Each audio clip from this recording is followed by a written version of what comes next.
Quero convidá-los todos para abrir a sua Bíblia em 1 Pedro, capítulo 2. Iniciaremos a leitura a partir do verso 13. Capítulo 2 de 1 Pedro, iniciando no verso 13 até o verso 17.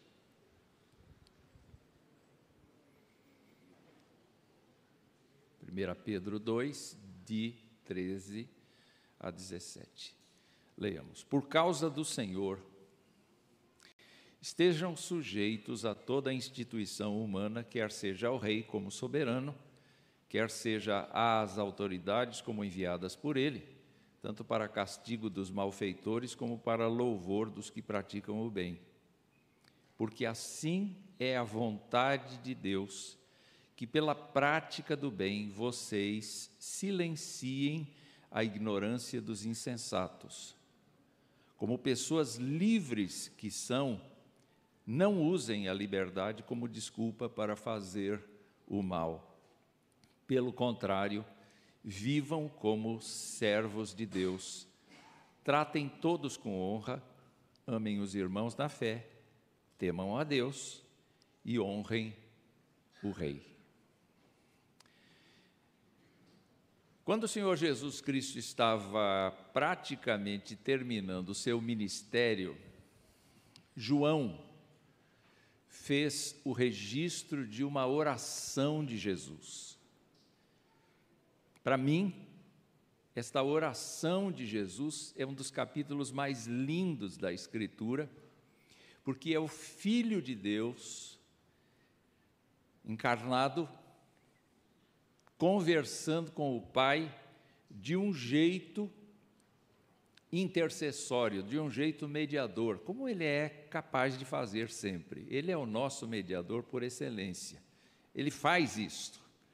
Ele é o que nos leva ao Senhor, Ele é o que nos abençoa no Senhor. Por meio dEle e para Ele, todas as coisas foram feitas. Então, Ele se tornou esta pessoa mediadora. E por conta disso, essa oração de Jesus menciona várias coisas importantes, mas eu tirei um extrato dessa oração para justamente introduzir o assunto desta manhã ao qual Pedro se refere. Vejam só, do versículo 14 ao versículo 18 de João 17, Jesus diz assim: eu lhes tenho dado a tua palavra e o mundo os odiou, porque eles não são do mundo, como também eu não sou. Não peço que os tires do mundo, mas que os guardes do mal. Eles não são do mundo, como também eu não sou. Santifica-os na verdade. A tua palavra é a verdade. E agora, assim como tu me enviaste ao mundo, também eu os enviei ao mundo. Eles não são do mundo, mas eles são enviados ao mundo. Ora, o que isso quer dizer? Nós fizemos coisas tão diferentes aqui hoje já, e vamos fazer mais uma daqui a pouco. Nós consagramos a Deus uma criança. Nós confiamos que Deus é um Deus tão zeloso para com as suas promessas, que Ele vai cuidar do Arthur, e que Ele vai tratar do Arthur a vida inteira. E se porventura o Arthur for casado e tiver filhos, Deus estará ali, enquanto Arthur demonstrar a sua fé em Jesus Cristo. Deus vai mostrar o seu favor à sua descendência. É um mistério. Essa semana eu estava vendo alguns papéis, porque eu estou eliminando a minha história pregressa. Eu estou aposentado, então os meus papéis de antigamente não são mais úteis para mim nem para ninguém. E a demonstração clara é disso. Há quanto tempo eu não os consulto? Então, por conta disso, vamos desfazer. E no meio das coisas eu encontrei a descendência dos meus pais. E um dos registros que eu tenho na memória é que o meu bisavô, ou melhor, o meu avô, foi recebido por batismo infantil na Igreja Presbiteriana Independente de Porangaba, pelos idos dos anos de 1800 e pouco.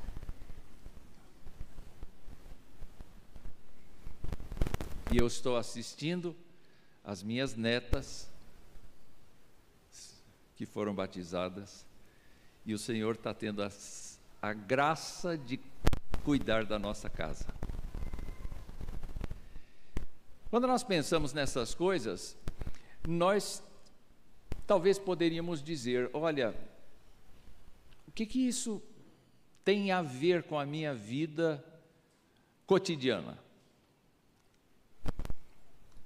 Eu sou de outra esfera, eu lido com outros valores, eu não precisaria absolutamente me reportar a nada do que acontece nesse mundo, porque afinal de contas, eu estou de passagem, eu não sou do mundo, embora esteja nele. Vários grupos durante o cristianismo, e mesmo antes do cristianismo, pensaram desse jeito: eu não tenho nada a ver com a vida do mundo, porque agora eu sou sacerdote do Senhor. O apóstolo Pedro, ao tratar deste assunto, ele vai nos dar várias recomendações, mas eu gostaria de começar aqui pelo termo aplicado por ele no versículo 16. Vejam só, capítulo 2 de Pedro, da primeira carta, verso 16. E eu queria que vocês acompanhassem na sua Bíblia o que ele já disse antes, mas eu quero começar assim: os salvos são pessoas livres. Os salvos são pessoas livres. Livres, mas livres como? Então vamos olhar a nossa Bíblia agora, num giro rápido do que a gente viu até aqui. Primeiro, verso 3 do capítulo 1. Nós somos regenerados para uma viva esperança. Nós somos, verso 4 do capítulo 1, regenerados para uma herança que não pode ser destruída. Verso 5 do capítulo 1, nós somos guardados pelo poder de Deus para a salvação que será revelada no último dia. Verso 5 do capítulo 2, nós somos vistos como pedras que vivem, e nós somos casa espiritual de Deus. Capítulo 2, verso 9, uma porção de predicados aqui: nós somos geração eleita, sacerdócio real, nação santa, povo de propriedade exclusiva de Deus. Fantástico. E, para terminar, nós somos, no versículo 10 do capítulo 2, um povo de Deus, um povo que alcançou a misericórdia do Senhor. E Pedro, no domingo passado, nós vimos que Pedro disse que nós somos peregrinos e forasteiros nesta terra. Portanto, a nossa vida, a nossa devoção, a concentração dos nossos esforços, a concentração da nossa conduta, toda ela é baseada em revelações que a Bíblia nos dá acerca de um estado espiritual diferente da maioria das pessoas no mundo. Nós estamos no mundo, é verdade, mas nós não temos nenhuma identidade mais com a sociedade humana do ponto de vista espiritual. E Pedro vai fazer questão de mostrar o fato de que nós estamos envolvidos até o último fio de cabelo na composição da sociedade. Porque se de um lado nós somos livres, do outro lado nós não somos livres. Verifiquem no mesmo versículo que Pedro diz assim: como pessoas livres que são, não usem a liberdade como desculpa para fazer o mal, pelo contrário, vivam como servos de Deus. Esta é outra dimensão muito interessante que Pedro apresenta. Assim como outros escritores do Novo Testamento, nós encontramos aqui a ideia de que você e eu, que confessamos a Jesus Cristo como Senhor e Salvador, somos escravos, não temos vontade própria.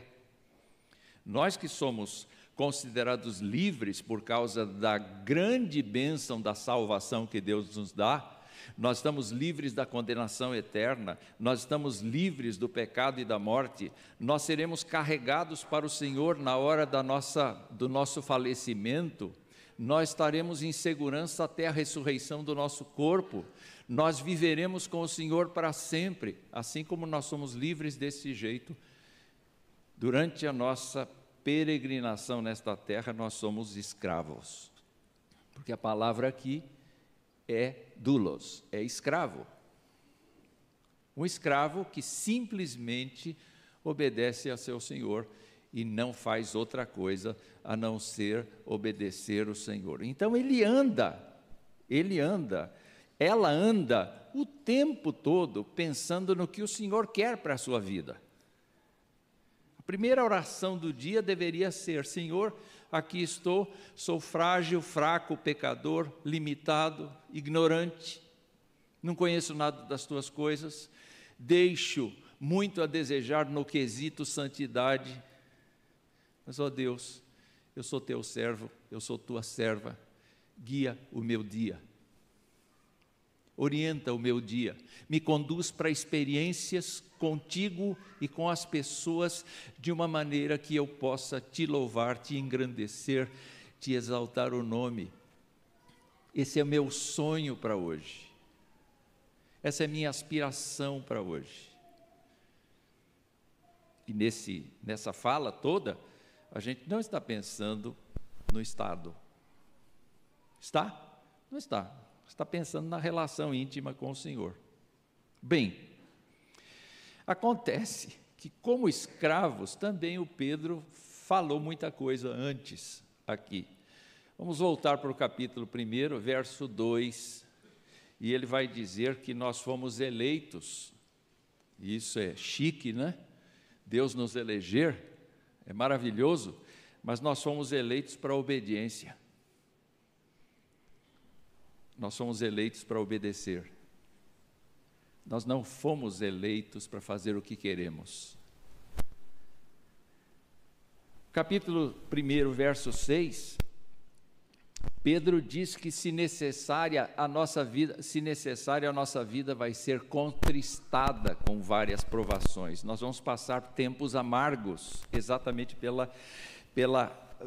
pelo exercício de uma vida devocional segura, intensa, firme.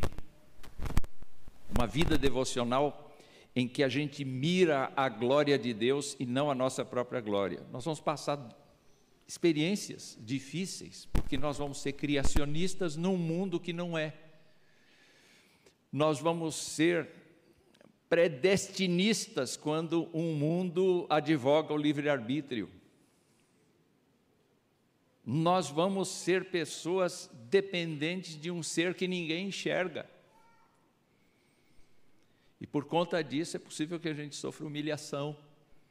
Pedro apontou isso. Pedro também disse no verso 13 que nós, como escravos de Deus, precisamos ser sóbrios e esperar inteiramente na graça de Deus. A gente não é o povo da anarquia. A gente não é o povo dos processos intermináveis porque alguém nos prejudicou. Nós não somos esse tipo de povo implicante, queixoso, que vai às redes sociais para se posicionar com ofensas e com declarações vazias de preferência. Nós somos um povo que cada palavra precisa ser temperada com sal. Nós somos um povo que a cada dia precisa demonstrar sua maturidade, porque nós estamos crescendo segundo a imagem de Jesus Cristo. E Pedro continua dizendo, no verso 14 do capítulo 1, para viver como filhos obedientes, não conforme as paixões que nós tínhamos anteriormente, quando ainda estávamos na ignorância. Não é possível admitir que um crente seja viciado em nada. Ele tem que se libertar das coisas que o prendem. Ele tem que ser uma pessoa absolutamente sacrificial, no sentido de abrir mão das coisas que ofendem a Deus. Ele precisa fazer força para ter uma vida de santidade. Ao mesmo tempo, no versículo 15, Pedro recorda o Antigo Testamento. Ele vai recordar no 16, na verdade, mas no 15 ele diz: como Deus é santo, você e eu fomos recrutados pelo Senhor para ser segundo a sua natureza nesta terra. Quando o Senhor Jesus Cristo orava, se vocês se lembrarem, vão ter essa noção. Eu não peço que os tires do mundo, mas que os guardes do mal. Eu não peço que os tires do mundo, porque eu os envio ao mundo. Eles vão ser submetidos a pressões de todos os tipos. Mas, lembrando, você e eu, que confessamos a Jesus Cristo como Senhor e Salvador, nós somos escravos do Senhor. Onde Ele nos colocar, é ali que nós devemos exprimir a glória dEle. Não é fácil para a gente. E o apóstolo no capítulo 2 ainda diz que a gente precisa abandonar a maldade, o engano, a hipocrisia, a inveja, a maledicência.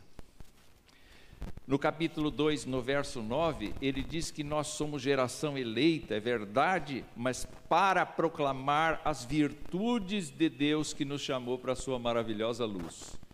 O nosso assunto é o Senhor. Isso é um preço caro a pagar.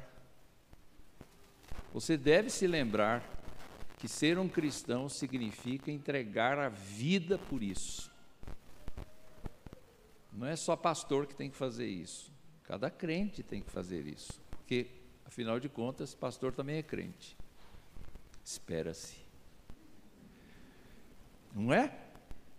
Mas há uma coisa que acontecia naquele tempo, que é justamente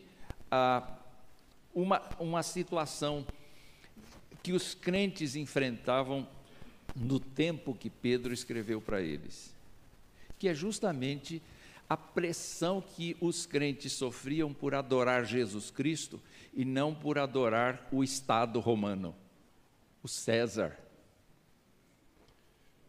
Então, os cristãos não iam nas festas dos deuses pagãos. Os cristãos não compartilhavam do incenso entregue aos deuses. Vocês sabem que os romanos eram politeístas, tinham muitos deuses, e eles entregavam incenso a esses deuses. Os cristãos não iam nessas comemorações. Se você dissesse: onde está fulano? Ele não veio. Por que ele não veio? Porque ele é cristão. Não é porque ele não gosta, não é porque ele não se sente bem aqui, é porque ele é cristão. E como cristão, ele só adora a Jesus Cristo. Isso é muito interessante de ver, porque nos falta essa referência hoje. Muitas vezes nós não queremos pagar o preço de ser cristãos, e nós vamos, não tem problema nenhum eu estar em nenhum lugar e fazer até as mesmas coisas que os outros fazem, porque isso não tem nada a ver comigo. Essa questão, por exemplo, foi abordada pelo apóstolo Paulo, quando ele falou de que não tem problema nenhum a gente comer uma carne oferecida a ídolo. Não tem problema nenhum, o crente pode comer. O problema é o outro que está do lado. Porque se porventura o outro que está do lado diz assim, olha, isso aí é carne oferecida a ídolo, então você diz assim, tá bom, então eu não vou comer. Por que eu não vou comer? Porque eu não posso comer? Não, eu posso comer, mas a consciência do meu irmão não pode aguentar isso, e eu posso escandalizá-lo, e eu posso feri-lo, e eu posso tirá-lo da fé. Então, ele é minha responsabilidade, e por causa dele eu não vou comer. Eu vou matar a minha liberdade para que ele seja construído, para que ele seja edificado.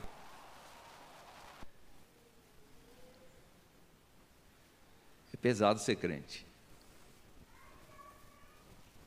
É pesado ser crente, porque a gente se priva de muita coisa para abençoar os irmãos de fé. E tem outra coisa que eles também sofriam. Eles sofriam uma pressão quando eles comiam a ceia, quando eles participavam da ceia. Os pagãos entendiam que eles estavam praticando atos de canibalismo, porque eles comiam a carne e bebiam o sangue.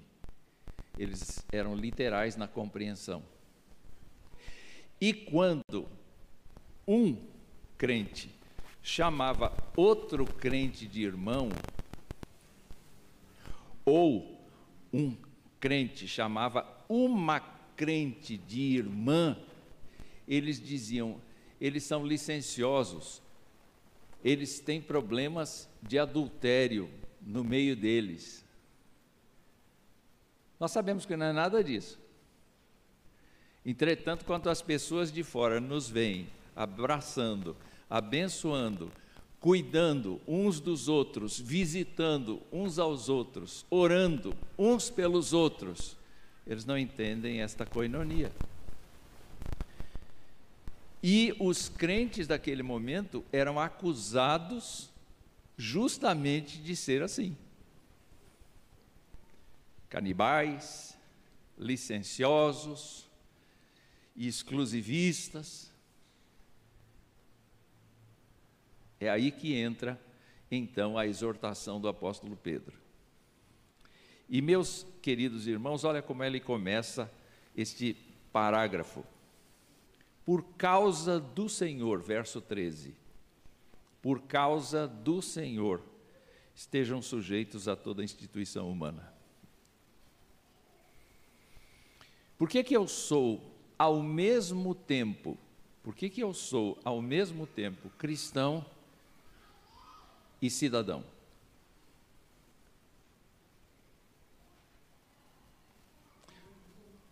Todo mundo vai responder, a maioria das pessoas vai responder, bom, eu nasci aqui, eu sou desse país, então por conta disso, no meu registro, eu sou brasileiro de origem, ou então eu nasci em outro lugar, mas eu estou naturalizado brasileiro, ou eu tenho um registro, uma cédula de identidade de estrangeiro, que me dá autorização de circular pelo país. O crente responde assim, eu reconheço o Estado por causa do Senhor. Como é que é? Eu reconheço o Estado por causa do Senhor. Eu adoro o Senhor. Eu não tenho que me reportar a mais ninguém. Eu tenho que obedecer a Deus. Não é verdade? Não. Existe a compreensão apostólica de que Deus, ao mesmo tempo que atua pela fé, mediante a fé, com revelações da sua graça para com as pessoas, ele se manifesta por meio da delegação de autoridade ao ser humano, a fim de que haja ordem na sociedade. Vocês já pensaram se você governasse a terra, mas o irmão do lado também governasse, e o outro do banco de trás também governasse, e cada um tivesse a palavra final? O que haveria? Caos, anarquia, porque cada um de nós tem uma cosmovisão e cada um de nós entende o mundo sob uma determinada perspectiva e gostaria que a história fosse contada do nosso jeito. Então Deus institui a autoridade. O conceito de autoridade é o poder para exercício de atividades que fazem bem aos demais. E nesse caso, então, o Senhor está dizendo, Pedro está dizendo no verso 13, por causa do Senhor estejam sujeitos. Quer dizer, antes mesmo das autoridades chegarem a você e disserem assim, olha, você tem que nos obedecer porque eu sou a autoridade instituída, já façam isso. Esta é a ideia do texto. Já tenham um coração disposto a reconhecer a autoridade. E quando eu falo de autoridade, eu não falo necessariamente de pessoa. Eu falo de instância de autoridade. Conte quantas autoridades a gente tem. Eu passaria boa parte do tempo aqui falando das autoridades que a gente tem. Mas algumas. Nós temos o presidente da República, nós temos o senador, nós temos o deputado federal, nós temos o governador, nós temos o deputado estadual, nós temos o prefeito, nós temos o vereador, nós temos o policial, nós temos o pai, a mãe. Nós temos uma porção de gente que tem ascendência sobre nós e nos determina o que fazer. E a Escritura está dizendo que Deus pôs este conceito de autoridade, mas Pedro está dizendo que essas instâncias de governo são criadas por nós. Então nós criamos o regime democrático, nós criamos o regime republicano, o parlamentarismo, nós criamos a ditadura, nós criamos todo e qualquer sistema de governo que há. Em todos eles, Deus tem o controle. Até mesmo nas ditaduras mais repressoras, Deus tem o controle. E cabe ao crente, por causa do Senhor, se sujeitar voluntariamente a essas autoridades. Não fazem um bom governo, não é problema seu. Elas vão dar contas a Deus.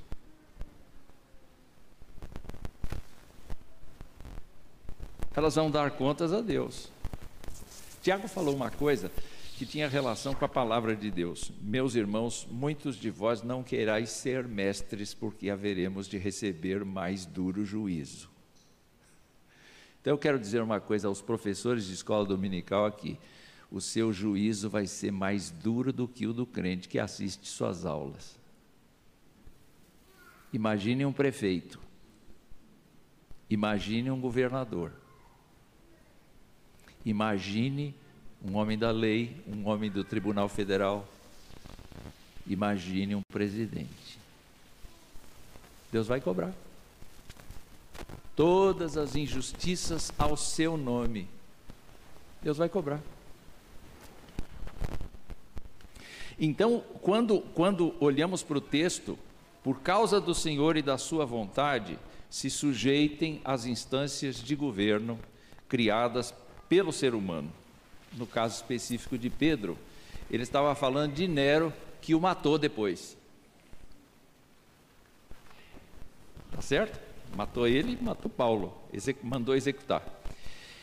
E também aos que receberam a delegação do imperador para governar as diversas regiões do Império Romano, que era muito grande. Então, na Bíblia, tem alguns procônsules, Sérgio Paulo, Gálio, tem governadores como Quirino, Pôncio Pilatos, Félix, Pórcio Festo, o rei Agripa, e por aí vai. Essas pessoas todas, ainda que com seus defeitos, estavam comissionadas pelo próprio Deus para governar. E o que estas pessoas deveriam fazer?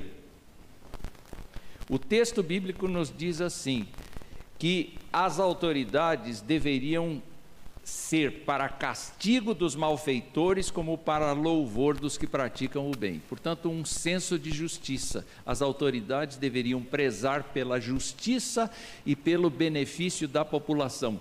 Toda vez que uma autoridade dessas não faz aquilo que deve fazer, punir os desordeiros e abençoar, reconhecer o trabalho dos que vivem de maneira ordeira, pacífica, eles vão pagar. Eles serão julgados por isso.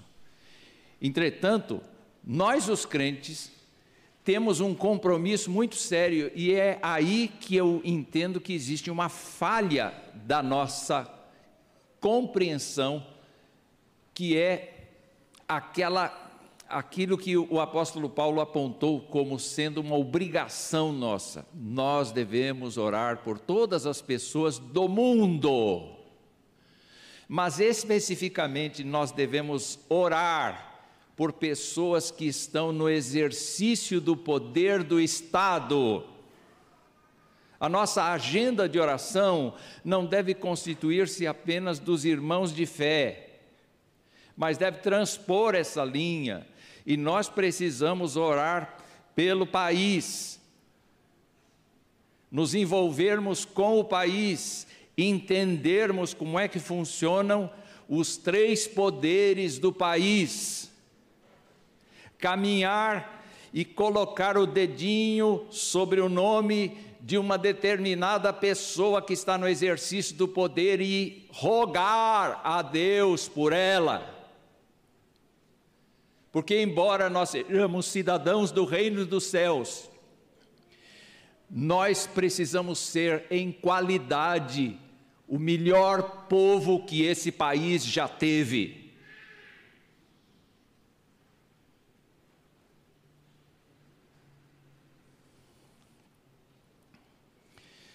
Pedro diz no verso 15, pratiquem o bem.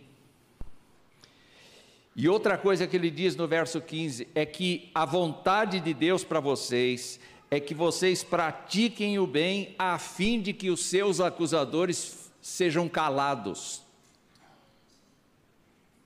As pessoas podem acusar os crentes de serem crentes isolados, crentes que eventualmente não se misturam com a política, crentes que não se envolvem com os assuntos do Estado, podem acusar, mas você e eu sabemos pelo texto que nós devemos praticar o bem.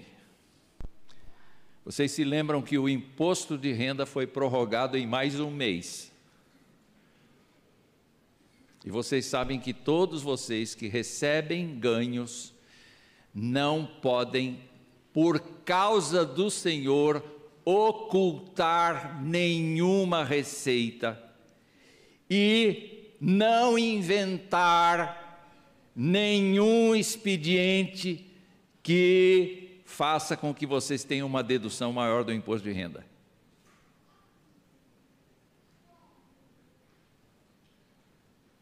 Por quê? Por quê? Tamanha honestidade? Por causa do Senhor. O Senhor está vendo você fazer a declaração de imposto de renda. Oh, nós temos uma testemunha, tanto do casamento como de qualquer outra parte. Nós temos esta coisa, o Senhor está no nosso cangote, olhando. Essa despesa você não fez. Você ganhou mais do que você está escrevendo aí. Então, por causa do Senhor, nós temos que ser absolutamente coerentes com a vida que nós temos em relação ao Estado. Se nós somos peregrinos e forasteiros, passando por esta terra aqui e administrando valores espirituais que mais ninguém administra, com relação às coisas do Estado, nós estamos comprometidos com o Senhor para cumprir o nosso expediente como cidadãos. E ele então caminha dizendo uma última palavra neste verso 16, que é: não utilizem sua liberdade em Cristo para agirem com dolo.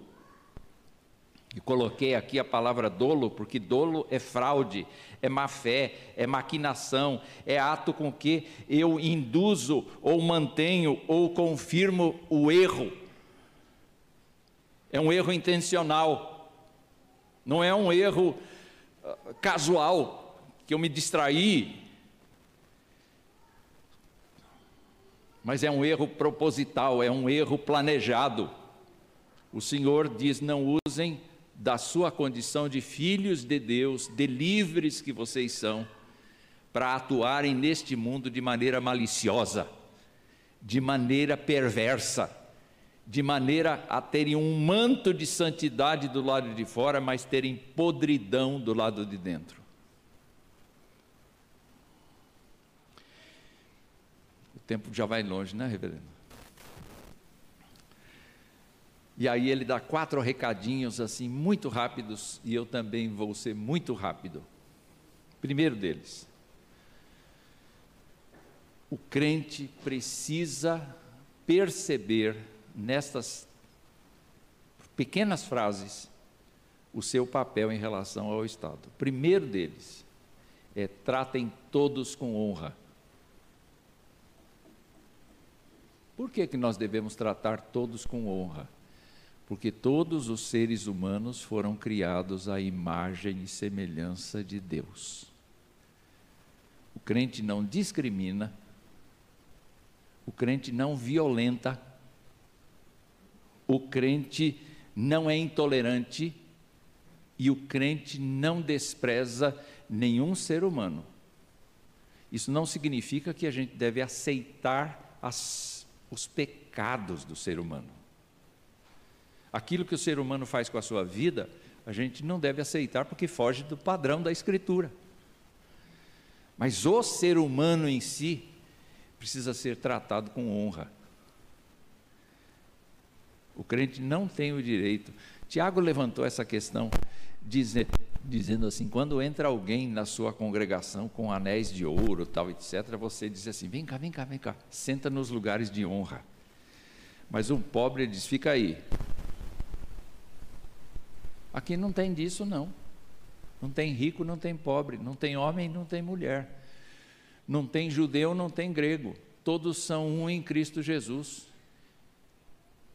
E quando nós nos abraçamos, nós devemos nos acolher em Cristo Jesus. Só que Pedro não está falando disso. Pedro está indo além. Ele diz: tratem todos com honra. E isso está escrito de um jeito na língua grega que é uma coisa voluntária, uma coisa que começa no meu coração. Tratar as pessoas com honra. Simples assim.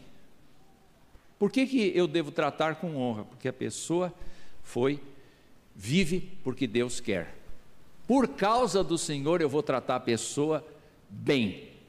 Não importa se ela me persiga, não importa se ela me irrite, não importa se ela faça coisas com as quais eu não concorde, ela é pessoa. E sendo pessoa foi criada pelo Senhor. Não tem conversa.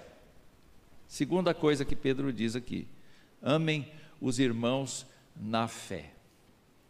Quando ele fala de amor aqui, ele certamente tem como referência o amor que Jesus Cristo aplicou na vida dele próprio. Ele negou o Senhor 3 vezes.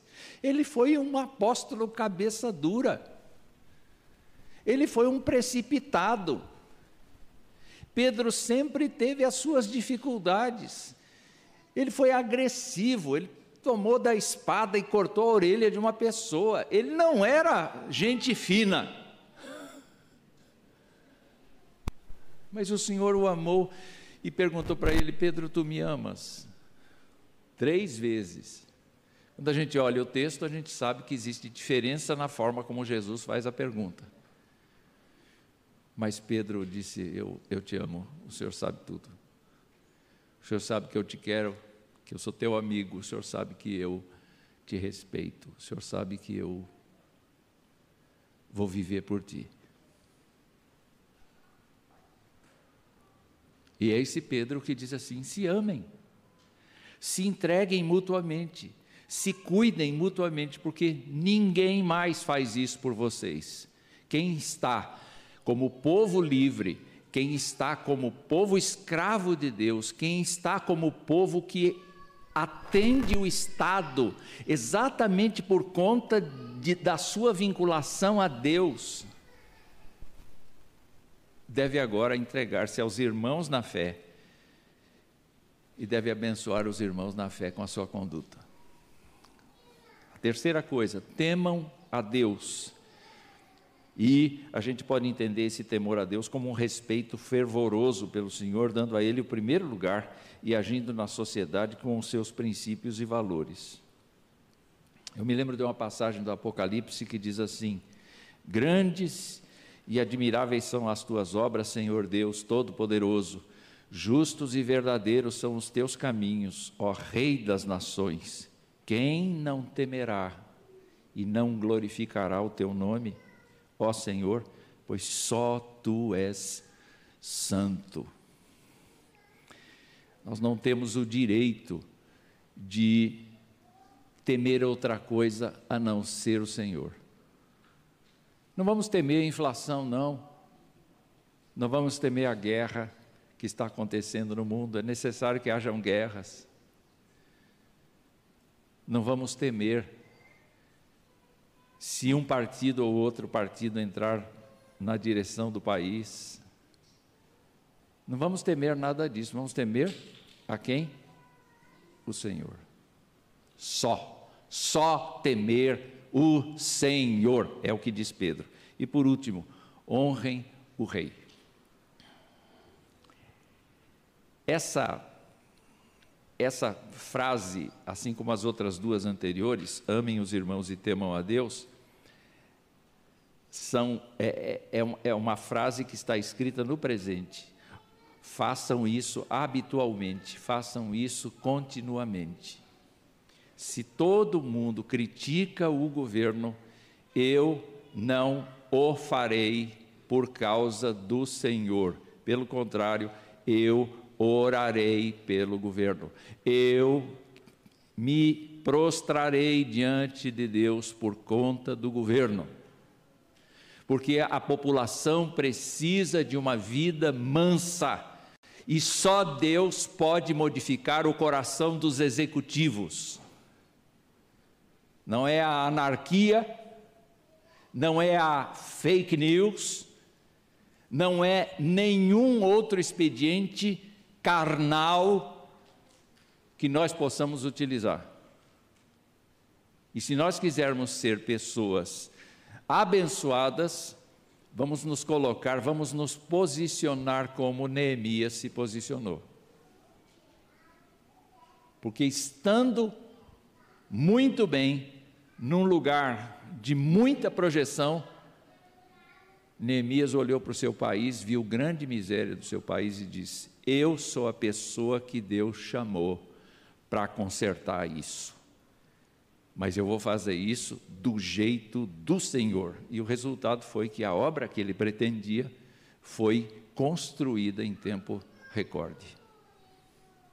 Por quê? Porque o Senhor estava injetando ali as suas forças. Honrem o rei, reconheçam as pessoas alçadas ao poder para exercício da justiça, da paz e da ordem social. Esse é o recado das Escrituras. Nós não somos do mundo. Nós poderíamos dizer, eu não tenho nada com isso. Mas o que a palavra de Deus nos diz é, eu tenho tudo a ver com isso. Eu estou neste país, e enquanto eu estiver neste país, eu serei o melhor cidadão por causa do Senhor. Essa é a minha fé, essa é a minha confiança.